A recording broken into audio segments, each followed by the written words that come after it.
ఆంధ్రప్రదేశ్ రాష్ట్రం అప్పుల సుడిగుండంలో కూరుకుపోతున్న తీరుపై తీవ్ర విమర్శలు వెల్లువెత్తుతున్నాయి. ముఖ్యమంత్రి చంద్రబాబు నాయుడు నేతృత్వంలోని ప్రభుత్వం ప్రతి మంగళవారం ఆర్బీఐ ద్వారా సెక్యూరిటీల వేలం వేస్తూ విచ్చలవిడిగా అప్పులు చేస్తున్నట్టు ప్రతిపక్షాలు, ఆర్థిక నిపుణులు ఆందోళన వ్యక్తం చేస్తున్నారు. తాజాగా వచ్చే మంగళవారం మరో 3,000 కోట్ల అప్పు చేరినట్లు భారతీయ రిజర్వ్ బ్యాంక్ నోటిఫై చేసింది.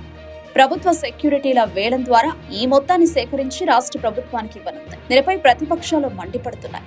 సంపద సృష్టిస్తారని చెప్పి వారం వారం 1,000 కోట్లు అప్పులు చేస్తున్నావు కదయ్యా చంద్రబాబు అంటూ విమర్శలు వినిపిస్తున్నాయి.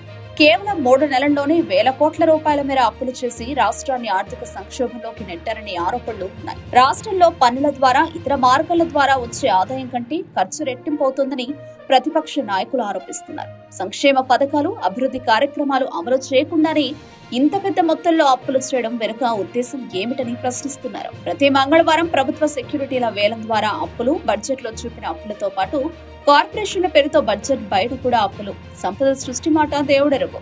ప్రజలపై అప్పుల భారం మోపుతున్నారన్న విమర్శలు వినిపిస్తున్నాయి. రాష్ట్రంపై ఇప్పటికే లక్షల కోట్ల అప్పుల భారం ఉండగా ప్రతి వారం కొత్త అప్పులు చేయడం రాష్ట్ర భవిష్యత్తులో ప్రమాదంలో పడేస్తుందని ఆర్థికవేత్తలు హెచ్చరిస్తున్నారు.